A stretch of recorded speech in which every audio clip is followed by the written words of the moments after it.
वहां पर कोर्ट की तरफ से बगैर मस्जिद के जिम्मेदारों को कमेटी को सुने उन्होंने एक एक्स पार्टी ऑर्डर पास कर दिया, वो गलत है। दूसरा यह है कि एक बार तो आपने गलत ऑर्डर दिया, सर्वे हो गया। दूसरा सर्वे जब किया आपने किसी को इत्तला नहीं दी। तीसरी बात यह है कि पुलिस का ये काम था कि मस्जिद कमेटी को कॉन्फिडेंस में लेते या वहां की पीस कमेटी को। चौथी बात यह है कि जो सर्वे करने लोग आ रहे हैं वो प्रोवोकेटिव स्लोगन्स लगा कर आ रहे हैं, वो वीडियो उसका है, पब्लिक डोमेन में है। और उसके बाद जो वहां पर वायलेंस हुआ जिसमें 3 मुसलमानों को गोली लगी, उनकी मौत हुई, हम इसका कंडेम करते हैं। ये फायरिंग नहीं बल्कि मर्डर है। और जब से बाबरी मस्जिद राम मंदिर का जजमेंट आया, जिस बात को मैं पर्टिकुलरली कह रहा हूं कि उस जजमेंट के बाद ये सब चीजें खुलेंगी और एक के बाद एक खुल रही हैं। एएसआई प्रोटेक्टेड मॉन्यूमेंट सब बातें कर रहे हैं, क्या एएसआई के कानून में नहीं है कि आप उसका रिलीजियस नेचर चेंज नहीं, कैरेक्टर चेंज नहीं कर सकते? किस बुनियाद पे कर रहे हैं ये? और आप किस बुनियाद पर अपने फेथ को दूसरों पे थोपेंगे? भाई कानून कोई चीज है ही नहीं है। जिस दिन कोर्ट में सुनवाई होती है उसी दिन ऑर्डर हो जाता है, उस दिन सर्वे भी हो जाता है। ये तो 1948 में ऐसे ही हुआ था बाबरी मस्जिद में। तो ये जो फायरिंग हुई है ये फायरिंग नहीं है, मर्डर है। और जो भी ऑफिसर्स इन्वॉल्व है उनको सस्पेंड करना चाहिए और एक सिटिंग हाईकोर्ट जज से उसकी इंक्वायरी होनी चाहिए। ये सरासर गलत है, जुल्म हो रहा है वहां पर। तो संभल में वहां के सांसद पे एफआईआर दर्ज कर दिया गया। आप जिस पे चाहे कर लीजिए भाई, जिस पे भी चाहे कर लीजिए।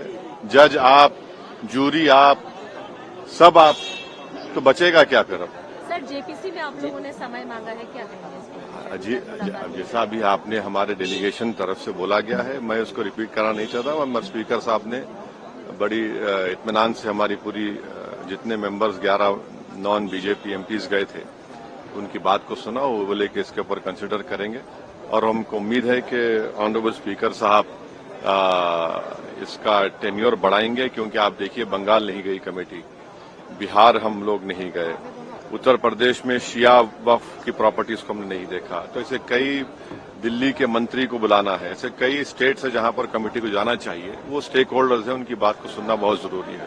सर वक्फ बोर्ड अमेंडमेंट बिल को लेकर आप क्या सोचते हैं? क्योंकि लगातार सरकार की तरफ से यही कहा गया कि जो मुस्लिम है, जनता है, उनके हित में है, मुसलमान जो है उनकी। अभी ये कानून बना नहीं, आप देख लीजिए संभल में क्या हो गया है। अभी ये कानून बना नहीं है। आप देख रहे हैं कि हर जगह पे बोल दिया जा रहा है कि नहीं, ये यहां पर 500 साल पहले मस्जिद नहीं थी। इस बिल में ये बिल आर्टिकल 26 का वायलेट करता है। ये संविधान के फंडामेंटल राइट का 26 का ग्रेव वायलेशन है। ये बिल कलेक्टर को इतने पावर्स दे रहा है कि कलेक्टर तय करेगा कि कौन सी वक्फ प्रॉपर्टी है नहीं है। ये कैसे होगा? कलेक्टर कैसा जज होगा अपने ही केस में? तीसरा, आप किस बुनियाद पर इस बिल में आप नॉन मुस्लिम को मेंबर बना रहे हैं? जितने धर्म की बुनियाद पर, चाहे वो हिंदू धर्म के एंडोमेंट बोर्ड्स हो, चाहे दिल्ली का एसजीपीसी हो या उसका एक्ट हो, या क्रिश्चियंस के जो भी उनके धर्म के संस्थाएं हैं, वहां पर तो कोई उसी धर्म का आदमी मेंबर बनता है। आप तो कंपलसरी स्टेट वक्फ बोर्ड में जहां पर 11 मुसलमान बनते थे वहां पर आप मेजॉरिटी नॉन मुस्लिम बनाना चाह रहे हैं। सेंट्रल वक्फ काउंसिल में मेजॉरिटी ऑफ नॉन मुस्लिम बनाना चाह रहे हैं। क्यों करना चाह रहे हैं आप? ये क्या मकसद है आपका?